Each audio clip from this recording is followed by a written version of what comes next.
ازيكم يا ابطال؟ اخباركم ايه؟ يلا بينا النهارده معانا درس العمليات على الاعداد الحقيقيه.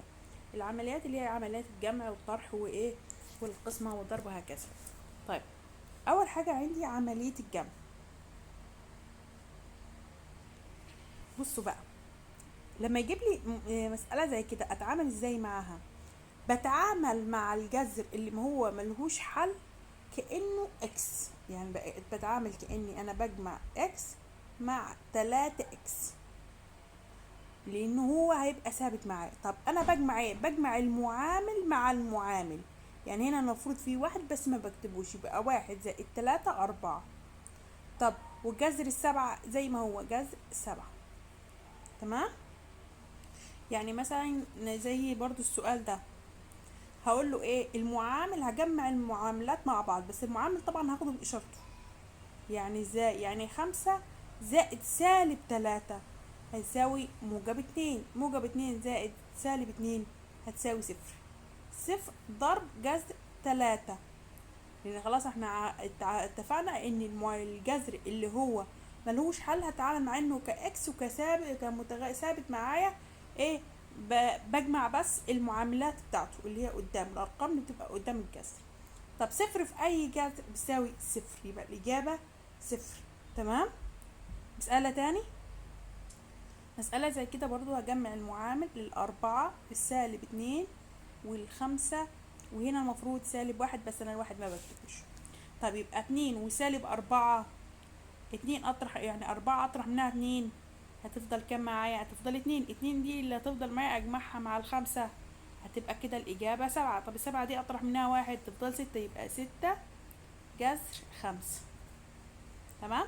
لو بتشوف صعوبة في ان انت تجمع وتطرح بالشكل ده، انت ممكن تمسك المعاملات تحطهم مع بعض، تقول 4 ناقص 2 زائد 5 ناقص 1 جذر 5. عايز تعمل بالشكل ده تمام، عايز تعمل بالشكل ده براحتك. هي كله هيدي لنفس النتيجة ونفس الغرض. يبقى 4 نطرح منها 2 2 2 نجمعها مع ال5 7 7 نطرح منه 1 6، يبقى 6 جذر 5. دي طريقة ودي طريقة، الطريقة اللي تريحك حل بيها. تمام. ناخد مثال تاني، نفس الفكرة. هنا هاخد كل عامل هنا يعتبر -1 يبقى -1، وهنا 4 -4، وهنا -2 يبقى -2. طب يا مس هل المسائل دي كلها هعمل كده فيها؟ لا، في حال لازم يكون عندي نفس الجذر. يعني هنا جذر 6 بس 3 جذر تكعيبي ل6، وهنا جذر تكعيبي ل6، وهنا جذر تكعيبي ل6، هكذا هنا الجذر التكعيبي ل6. 1 -1 زائد 4 -3 اخد منها 2 تفضل لي 1. واحد ممكن اكتبه وممكن ما اكتبوش، واكتب يساوي جذر تكعيبي ل6. تمام. طيب، طب تعال نحل الأمثلة زي كده. أنا جبت جذر 7 زائد جذر 7 بيساوي ايه؟ 2 جذر 7، لأن هنا يعتبر في واحد وهنا واحد بجمعهم مع بعض. طب هنا جذر 3 وهنا جذر 3، بجمع المعلم من تحت 2 و3 5 جذر 3. هنا 2 هطرح منها -3 تبقى -1 جذر 2. طيب هنا لو أنا جايب لي مسألة زي كده، جايب لي قيمة اكس وقواي، هشيل اكس واحط قيمتها اللي هي 9 جذر 5 ناقص 5 جذر 3. اكمل اعمل ايه بقى؟ ولا حاجة، مش شايفة اكمل ولا حاجة. ليه يا مس؟ بس هنا جذر 5 وهنا جذر 3، فهي كده حلها، ما ينفعش اعمل اي حاجة تانية. يعني يا مس مش شايفة اجمع المعاملات؟ لا، المعامل بجمعه في حالة ان انا عندي نفس الجذر. ما عنديش نفس الجذر ما بعملش حاجة، بسيبها زي ما هي كده. تمام. ندخل على الجزئية اللي بعديها. طيب لو جاتني عملية ضرب وعملية قسمة هعمل ايه؟ قبل ما اقول الاجابة عايزك تعرف حاجة واحدة، ان الجذر مثلا 7 في جذر 7 لما اضربه في بعضه مرتين يديني الاجابة 7. يعني الجذر بيطير الجذر في عملية الضرب فقط. طب وفي عملية القسمة لو جذر 7 على جذر 7 بيطيروا بعض، اي حاجة عن نفسها بتساوي ايه؟ واحد صحيح. تمام. طيب تعالى هنا عملية ضرب، دي عملية الضرب 4 وهنا المعامل 1، يبقى سالب 1 في 4 بسالب 4. يبقى ضربت المعامل في معامل. ضرب، هضرب الجذر 3 في جذر 3 ب3، سالب 4 في 3 بسالب 12.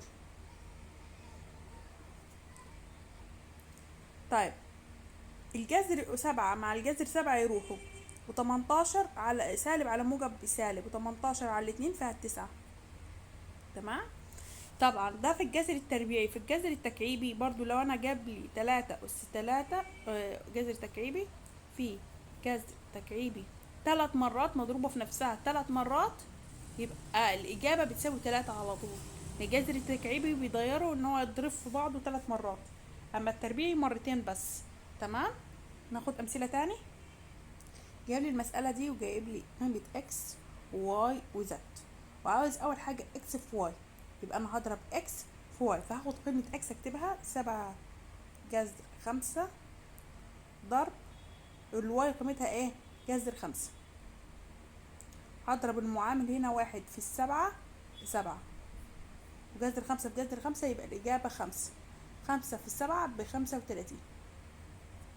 تمام.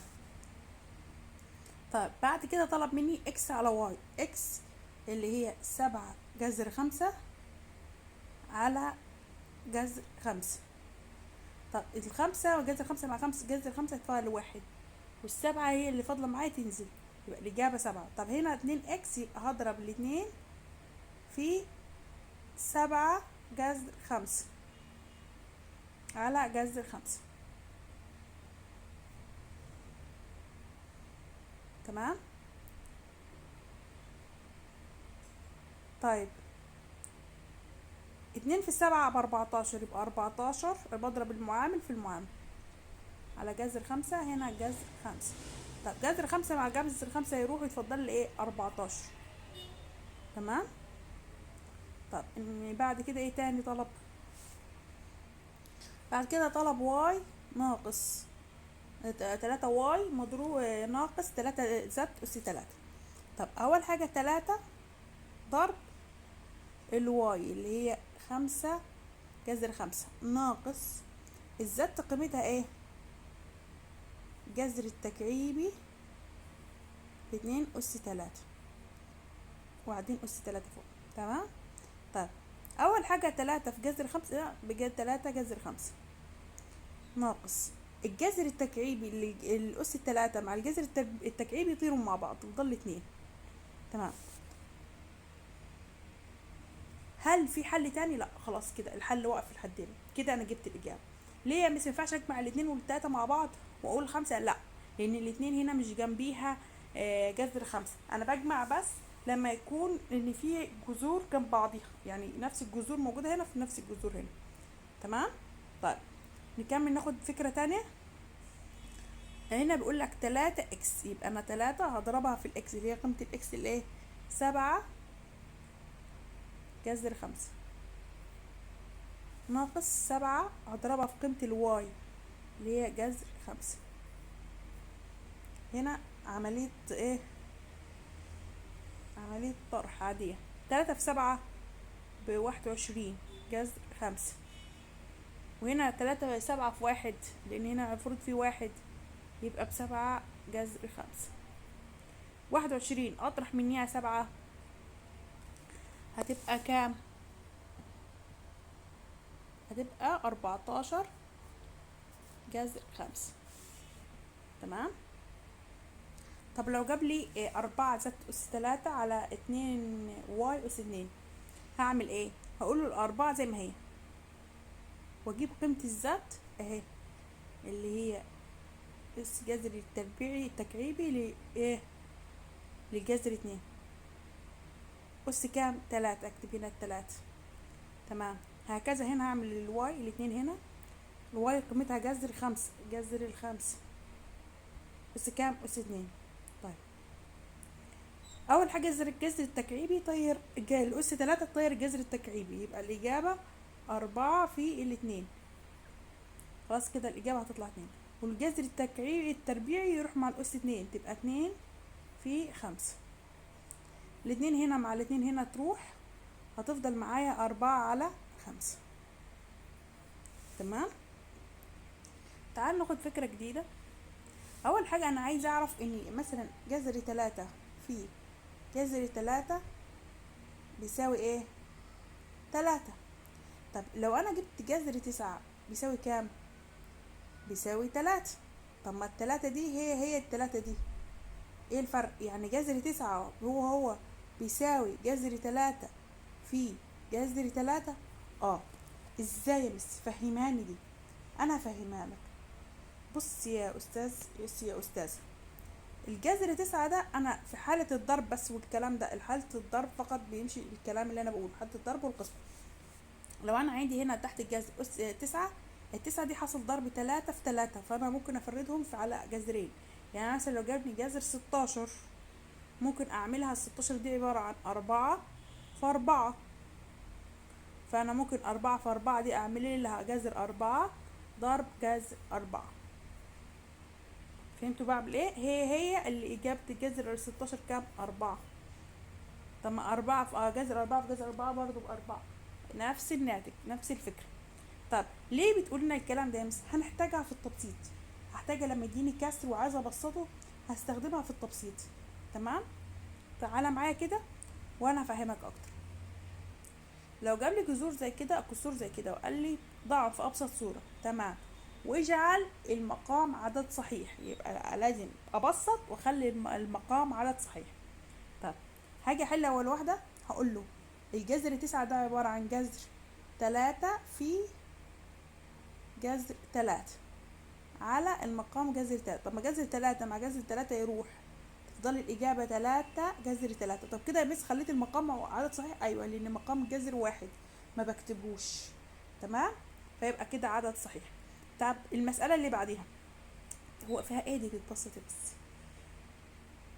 قال أنا هفهمك.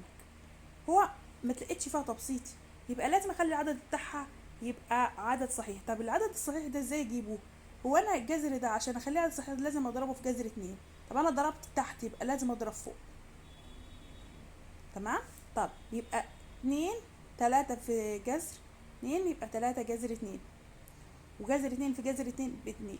كده انا حولتها، يبقى ما قدرتش ابسطها، على الاقل حاجه قدرت احول مقامها لعدد صحيح زي ما هو طالب. تمام. طيب مثال تاني، مثلا المسألة زي كده احلها ازاي؟ انا عايزة اخلي هنا العدد صحيح، فانا ال5 دي ملهاش جذر، هعمل ايه؟ هضرب هنا في جذر 5 وهضرب هنا في جذر 5، فهتبقى 5 جذر 5، جذر 5 في جذر 5 ب5 ضرب ال3. طب ما ال5 دي هي ال5 دي تطير مع بعضيها، تفضل ايه؟ جذر 5 على 3. كده انا خليت المقام صحيح. تمام. لو جاتني مسألة زي كده وعايزة احلها، هنا ممكن استخدم خواص الجمع وخواص الضرب والخواص اللي عندي اللي احنا عارفينهم زمان. خواص الجمع او الضرب اللي هو التوزيع، الابدال، المحايد الجمعي او المحايد الضربي، المعكوس الضربي، المعكوس الجمعي، والدمج. طيب تعالى انا احسن ما اقعد اكتبهم لك كده نظريا، انا هخليك تشتغل بيهم وتفهم معايا على ان انا كل خاصيه قوي. اول حاجه انا هنا ممكن استخدم خاصيه التوزيع. يعني ايه خاصيه التوزيع؟ يعني انا اللي جوه دي هوزعها هنا، اضربها هنا واضربها هنا، فدي اسمها خاصيه توزيع. تمام. طيب فضربت هنا الاتنين، هتبقى 2 جذر 3 ضرب 5 جذر 3 ناقص 4 ضرب 2 جذر 3. 2 في ال5 ب10 ضرب جذر 3 في جذر 3 ب3 ناقص 2 في 4 ب8، والجذر 3 تنزل زي ما هي. 3 في ال10 ب30 ناقص 8 جذر 3. تمام.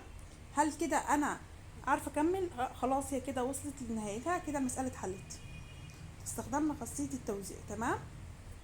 طب لو جاتني مساله زي كده احلها ازاي؟ برضو هستخدم خاصيه التوزيع، هوزع، اضرب الاتنين دي هنا واضرب الاتنين دي هنا، واضرب التلاتة جذر تلاتة هنا، واضرب الجذر تلاتة هنا. يبقى هستخدم اول حاجة التوزيع. تمام. طيب هتبقى 2 في جذر 3 ب2 جذر 3، و2 في السبعة ب14. كده خلصنا من 2. بعد كده جذر 3 في جذر 3 ب3، وجذر 3 في السبعة بيساوي 7 جذر 3. تمام. طيب بعد كده هعمل ايه؟ همسك اللي هما فيهم جذور مع بعض، فهتبقى 2 جذر 3 زائد 7 جذر 3 زائد 14 زائد 3، وخدت دول مع بعض. طب هنا لما انا عملت الحركة دي عملت ايه؟ ابدال ودمج. ليه؟ ان انا بدلت اماكنهم وفي نفس الوقت دمجت اللي شبه بعض مع بعض. 2 و7 9 جذر 3 زائد 14 و3 17. كده انا جبت الحل المسألة، وجبت خلاص ما فيش اي حاجة تانية هنعملها. كده جبت اخرها. تمام. فهمت المسألة دي؟ ندخل على المثال اللي بعده. طيب جايب لي المسألة دي زي دي، بس قبل ما احل المسألة دي افكرك بحاجة. فاكر لما كنا بناخد اكس ناقص واي ضرب اكس زائد واي، كنا على طول بنقول ايه؟ بتساوي ايه؟ بتساوي تربيع الاكس وبعدين اشارة سالب تربيع الواي. فاكرين القانون ده؟ هنستخدمه هنا. ليه؟ لان انا لاحظت هنا اكس وهنا اكس، وهنا واي وهنا واي، هنا سوري موجب وهنا سالب، يبقى هنا موجب وهنا سالب. طب انا نفس الحكايه هنا 7 اس 7 جذر 2، وهنا 7 جذر 2، هنا 5 وهنا 5، هنا اشاره سالبه وهنا اشاره موجبه، يبقى ينطبق عليه القانون ده. فانا هستخدم القانون ده. هعمل ايه؟ يبقى اذا هقول له 7 اكس اس 2 جذر 2 اس 2 ناقص 5 اس 2. الاس 2 هيطير لي الجذر ويربع لي السبعة. 7 في اس 2 يعني 49 ب49، يعني 7 في 7 ضرب الاتنين اللي هي بتاعت الجذر ناقص تربيع الخمسة 25. يبقى 49 في الاتنين بيساوي 98. هطرح منها ال25 هيبقى الإجابة 73. تمام. فهمت المسألة دي؟ طب لو جاب لي مسألة زي كده احلها، افتكر برضو القانون بتاعها بتاع الاس 2 لما كان يجيب لي اكس ناقص واي او زائد حسب الاشارة. طب اول حاجة لو انا مثلا جايبها لي ناقص هتبقى ايه؟ تربيع الاول وتربيع التاني.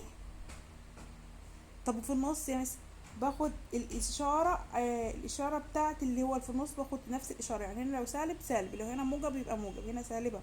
بعد كده 2 اكس واي، 2 اكس واي 2 اللي هي المفروض هنا 2، يبقى 2 في الاول في الاخر في التاني، الاول في التاني. تمام.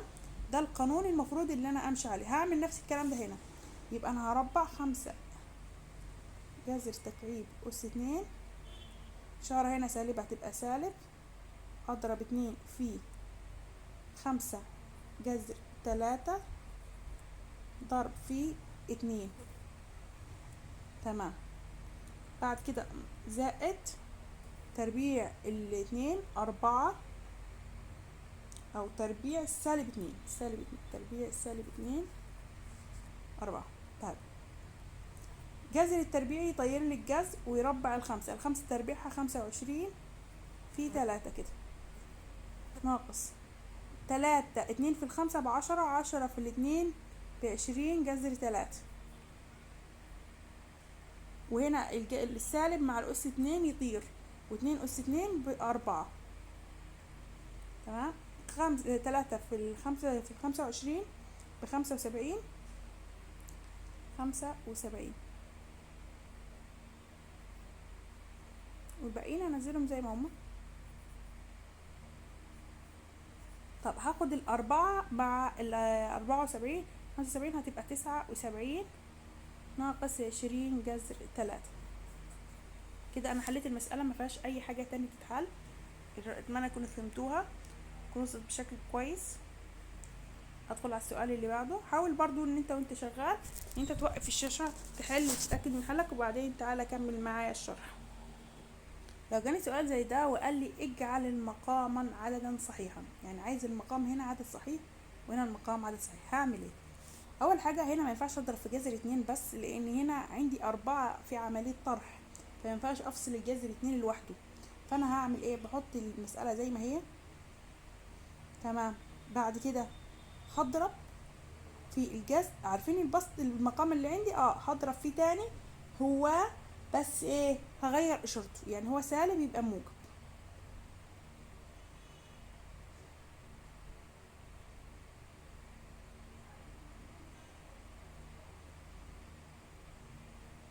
ليه يا مس؟ عشان لسه انا قايله في المساله اللي بعديها لما اكس ناقص واي ضرب اكس زائد واي بتساوي ايه؟ اكس اس 2 ناقص واي اس 2. فانا هستخدم القانون ده ان انا احل بيه المسائل، اللي هو ان انا احاول اجيب ده ومعكوسه الضرب ايه، وانا غير الاشاره في النص. تمام. طب الاول واحد في اي حاجه بنفسها، يبقى 4 زائد اكس اس 2.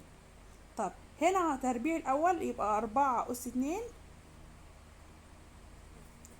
ناقص اكس اس جذر 2 اس 2 يساوي 4 زائد جذر 2 يساوي 4 اس 2 بكام؟ 16 ناقص الاس 2 مع الجذر يروح تفضل لي 2. تبقى الإجابة 4 زائد اس 2 16 نطرح منها 2 14. كده أنا خليت المقام عدد صحيح وحليتها. تمام كده أنا وصلت لآخر حاجة فيها. تعالى نحل اللي بعديها، نفس اللي عملناه فوق هنعمل هنا. حاول توقف الشاشة وتحل، وبعدين تعالى تأكد معايا من الحل. نفس الطريقة اللي حلناها هنحل بيها دي كمان. هتبقى برضو 4 زائد جذر 5 مضروبة في 3 ناقص جذر 5. باخد يعني ايه، بعكس بس الإشارة في النص. هتبقى دي مضروبة 4 في 3 ب12، و4 في جذر 5 بسالب 4 جذر 5. تمام. بعد كده اقول له 3 اس 2 ناقص جذر 5 اس 2 تساوي 12 ناقص 4 جذر 5. 3 اس 2 ب9 ناقص 5 اس 2 مع الجذر تروح تفضل لي 5، يبقى يساوي. صدقوا انا ممكن اخلي الأربعة زي ما هي عشان ممكن اختصرها. طب معلش انا هخلي الأربعة زي ما هي، هرجعها يعني الخطوة دي. ثواني اقول كده، مش المفروض الأربعة تتضرب في دي، هخليها زي ما هي 4 اهي، وافتح قوس واقول 3 ناقص كده. ليه؟ هتفهموني دلوقتي ان انا لاحظت ان في اختصارة ممكن اعملها، بسط معايا يعني. تبقى 4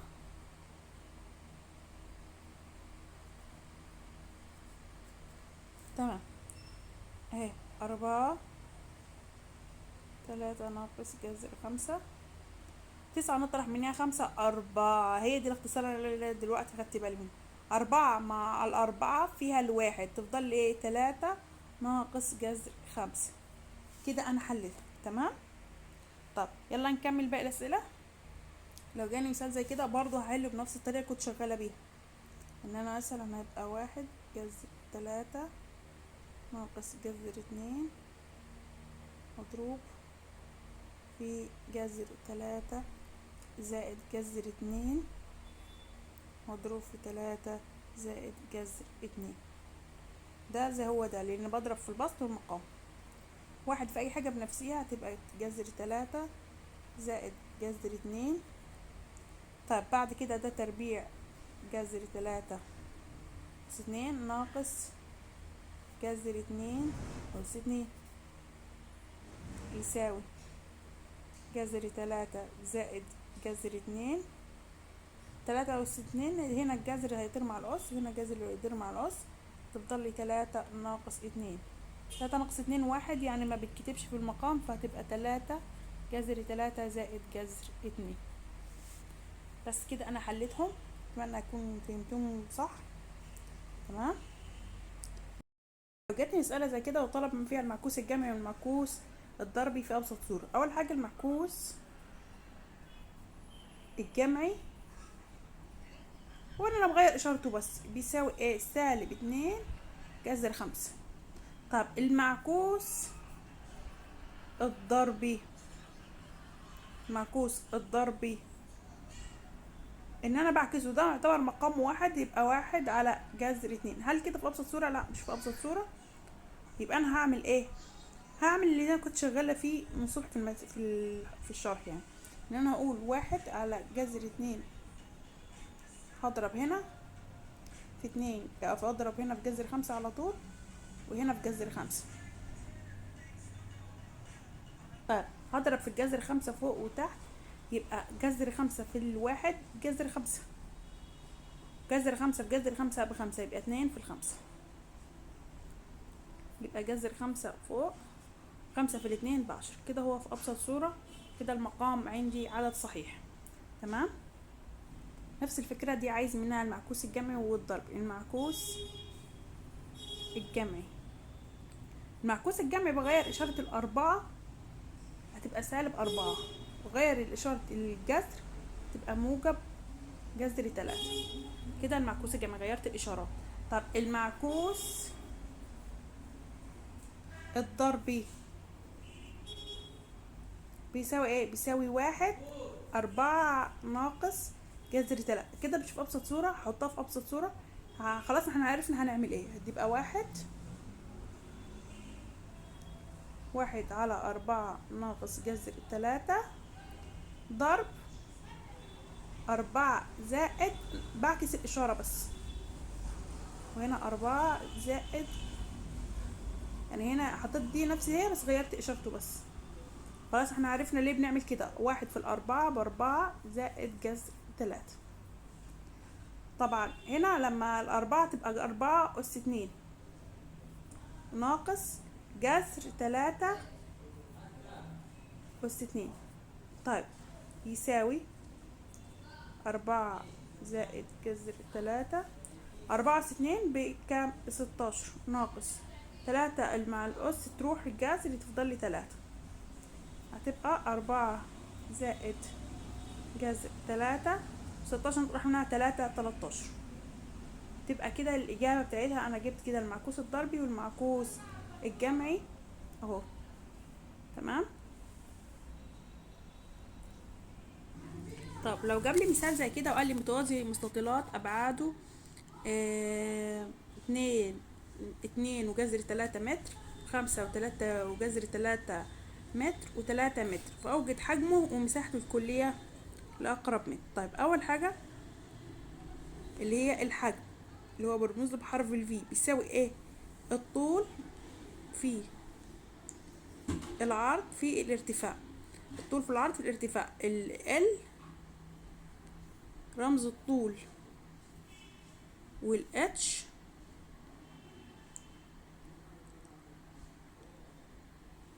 رمز الارتفاع، والدبليو ده رمز العرض، والفي الحجم. تمام. ده لو انت مش فاكرهم حبيت افكرك بيه. يبقى الفي اللي هو الحجم بيساوي 3 في الضرب ابدالي، كتبت اي واحدة فيهم قبل التانية مش مهم، في 2 جذر 3. طب 3 في 5 ب15، 15 في 2 ب30، ضرب جذر 3 في جذر 3 ب3، 3 في 30 ب90. وحدة قياس الحجم المتر المكعب، متر مكعب. اوسع شوية طيب اهو، اكتبها هنا 90 متر مكعب. ده وحدة قياس ايه؟ الحجم. كده جبنا الحجم، عايزين نجيب المساحة. المساحة برمزلها اللي هي رقم 2 بحرف ال A، دي رمز المساحة. وهختار نفس الرموز اللي احنا استخدمناها اللي هي ال L وال H وكده، هستخدمها في قانون المساحة اللي هي بيساوي ايه. قانون المساحة بيساوي 2، افتح قوس، هقول له L في H مرة زائد H في W مرة زائد L في W مرة يساوي 2. هضرب مرة مثلا 3 في جذر 5 3 زائد هضرب 3 في جذر 2 جذر 3. تمام. مرة هضرب 5 جذر 3 في 2 جذر 3. تمام. اقرب شوية عشان تبقوا معايا في الصورة اكتر. الاتنين من بره دي خليها دلوقتي مش وقتها. هضرب الاول 2 في 3 ب15، 15 جذر 3 زائد 2 في 3 ب6 جذر 3 زائد 2 في 5 ب10 ضرب جذر 3 في جذر 3 ب3، 3 في 10 ب30. تمام. طب دول ينفعوا يتجمعوا؟ ينفعوا يتجمعوا. يبقى 2 15 و6 21 جذر 3 عشان ليهم نفس الجذر انا جمعتهم زائد 30. بعد كده هضرب الاتنين فيهم، هضرب الاتنين هنا واضرب الاتنين هنا. 2 في 21 ب42 جذر 3 وزائد 2 في 30 ب60. بعد كده هعملهم على الحاسبة، هتطلع لي حركة 100 هتطلع الإجابة 133 متر من وحدة قياس المساحة المتر المربع. تمام. يبقى كده أنا جبت المساحة وكده جبت ايه الحجم اهو. المسألة كلها كده. ادي قانون الحجم وادي قانون المساحة الكلية. دي المساحة الكلية المتوازن المستطيلات، ودي الحجم المتوازن المستطيلات. حاولوا تفتكروا القوانين معايا عشان ايه ممكن تستفادوا منها في المساحات او في المسائل. تمام. كده انا خلصت. شكرا لكم لاستماعكم. كده انا اعتبر شملت كل الافكار الموجودة في الدرس. في اي سؤال، في اي تعليق عايزين تقولوا لي اكتبوا لي في التعليقات، وتنسوش تدعموني بلايك واشتراك في الفيديو، اشتراك في القناة وتفعيل الجرس. شكرا لكم.